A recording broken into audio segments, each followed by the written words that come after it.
हरे कृष्णा, राधे राधे। स्वागत है आप सभी का गोविंद भजो चैनल पर। आज हम सुनेंगे दशामाता व्रत की चौथी कथा।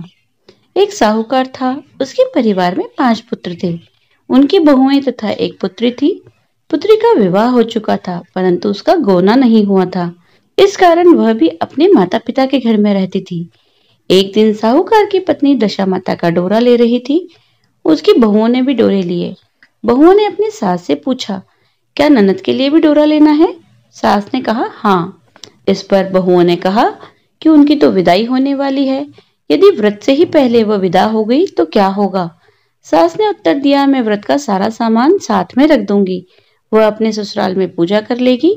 ऐसा ही हुआ। उसके ससुराल से लेने उसका पति आ गया।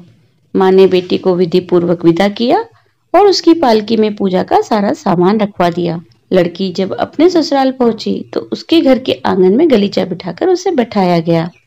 आस पड़ोस की महिलाएं नई बहू को देखने आने लगी। सब उसकी सुंदरता और गहरे कपड़ों की तारीफ करने लगी। किसी की निगाह उसके गले में बंधे डोरे पर पड़ गई। वह बोली, बहू की माँ बड़ी टोटके वाली है। सबकी निगाहें उसकी बात सुनकर बहू के गले में पड़े डोरे पर पड़ी। सभी स्त्रियां डोरे के बारे में अपनी अपनी राय प्रकट करने लगी। शाम को सास, ननद, देवरानी, जेठानी, घर की सभी स्त्रियां भी उसी डोरे की चर्चा करने लगी। सब डोरे की निंदा कर रही थी। सुबह से शाम तक डोरे के बारे में सुनते सुनते बहू का दिमाग खराब हो गया। उसने डोरे को गले से उतारकर जलती हुई आग में डाल दिया। डोरे के जलते ही सारे घर में आग लग गई। घर में सारा रखा सामान, धन धान सब जलकर राख हो गया। सब आदमी अपने अपने प्राण बचाकर घर से बाहर भागने लगे। अब घर में केवल नई बहू और उसका पति रह गया, बाकी सब भाग गए थे। घर का सारा सामान जल गया था। घर में अब ना खाने को अन्न था और ना ही पहनने के लिए वस्त्र बचे थे। इसलिए दोनों पति पत्नी गांव छोड़कर रोजगार खोजने चल दिए। चलते चलते वे उसी गांव में पहुंच गए जहां की वह लड़की थी। लड़की ने अपने पति से कहा, तुम यहाँ बाहर झोंको और मैं कोई काम ढूंढती हूँ। पत्नी का कहना मानकर वह बाहर झोंकने लगा और वह लड़की स्वयं एक कुएं पर जा बैठी। उस कुएं पर गांव की सारी स्त्रियां पानी भरने आया करती थी। उस लड़की की भाभियां भी उस कुएं पर पानी भरने आई, परंतु उन्होंने अपनी ननद को नहीं पहचाना। वे उससे बोली, तुम तो किसी भले घर की लड़की लगती हो, कुछ काम करना चाहती हो तो बोलो। लड़की बोली, काम तो करूंगी, परंतु कोई नीच काम नहीं करूंगी। बड़ी भाभी बोली, हमारी ननद ससुराल चली गई है, तुम हमारे बच्चों की देखभाल करती रहना और हमारे घर से सीधा लेकर अपना भोजन बना लिया करना। लड़की इस काम के लिए राजी हो गई। लड़की की भाभियां अपने घर आई और सास से बोली, कुएं पर एक अनाथ लड़की बैठी है, वो हमारे घर रहने और बच्चों की देखभाल करने को राजी है, आप कहो तो हम उसे रख लें। सास ने कहा, खुशी से रख लो, परंतु आपस में कलह मत करना। सब बहुएं राजी हो गई।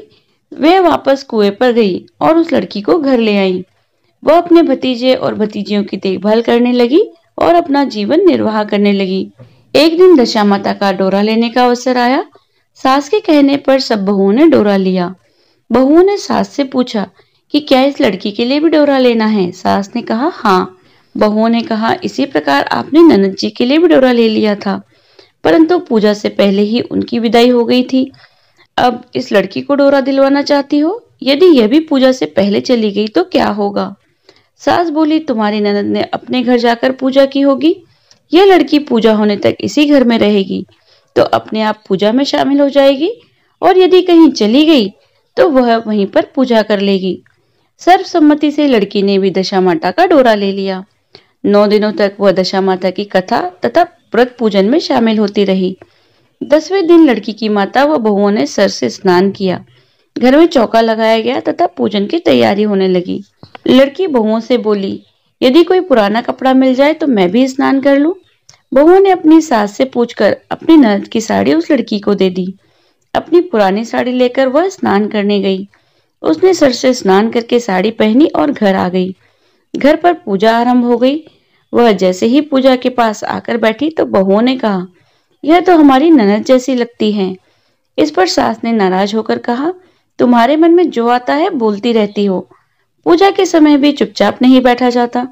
चुप रहो और मुझे कथा कहने दो, तुम्हारी बातों से कथा में विघ्न पड़ रहा है।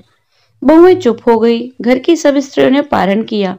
लड़की ने भी पारण किया। इसके बाद स्त्रियां एक दूसरे का सिर गूंथने लगी। एक ने लड़की का सिर गूंथना शुरू किया। वह बोली, जैसी गूंथ इसके सिर में है वैसी गूंथ हमारे ननद के सिर में थी। सास ने नाराज होकर कहा, तुम मेरी बेटी की तुलना इस लड़की से क्यों करती हो? सास ने बहू को तो डांट दिया, परंतु उनकी बात उसके मन में घर कर गई। उसने लड़की से कहा, आज रात मेरे पास सोना। रात को जब बहुएं सो गई तो उसने लड़की से पूछा, तुम्हारे पीहर में भी कभी कोई था? उसने जवाब दिया, मेरे 5 भाई और भाभियां थी, आप जैसे माता पिता थे। उसने फिर पूछा, क्या हुआ? लड़की बोली, पीहर में मैंने दशा माता का डोरा लिया था। उसके पूजन से पहले ही मुझे ससुराल के लिए विदा होना पड़ा। ससुराल पहुंचकर मेरे गले में पड़े डोरे को देखकर वहां की स्त्रियां हंसी उड़ाने लगी। तब मैंने उस डोरे को आग में जला दिया। उस डोरे के साथ सारा घर जलकर भस्म हो गया। सब लोग भाग गए और हम दोनों भागकर इस गांव में आ गए। उसकी माँ ने पूछा कि तुम्हारा पति कहाँ है? लड़की ने कहा, वह भड़बूजे के यहाँ भार जोगता है। दशा माता के प्रकोप से हमारी ये हालत हो गई है। वह समझ गई कि यह लड़की और कोई नहीं उसकी बेटी ही है। तब उसने अपने 5 बेटों को बुलाकर कहा कि यह तुम्हारी छोटी बहन ही है। सवेरा होते ही माता के कहने पर 5 भाई भड़बूंजे के यहाँ से अपने बहनों को लेकर आ गए। उनको स्नान करवाया, उत्तम वस्त्र पहनने को दिए। कपड़े पहनकर वह सुंदर साहूकार दिखाई देने लगा।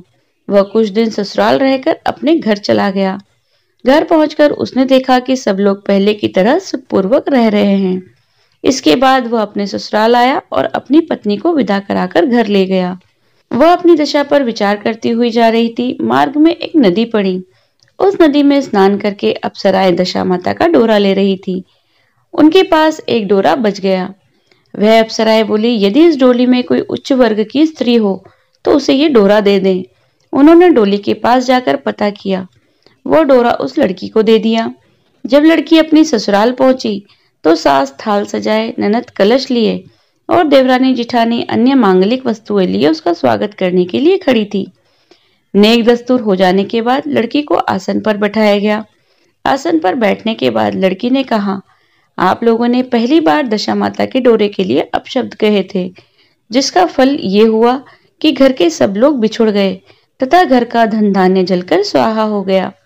बड़ी मुसीबत उठाने के बाद अब अच्छे दिन आए हैं। आप में से कोई भी अब मेरी दशा माता के डोरे की निंदा करने की भूल ना करे। जब मेरा व्रत पूरा होगा तब श्रद्धा पूर्वक हम पूजा करेंगे। सबने खुशी खुशी उसकी बात मान ली। 9 दिन तक व्रत चलता रहा। 10वें दिन विधि पूर्वक डोरे की पूजा की गई। 7 सुहागिनों को न्योता दिया गया। उनका श्रृंगार करके आंचल भरा गया। इस प्रकार दशा माता का पूजन समाप्त हुआ।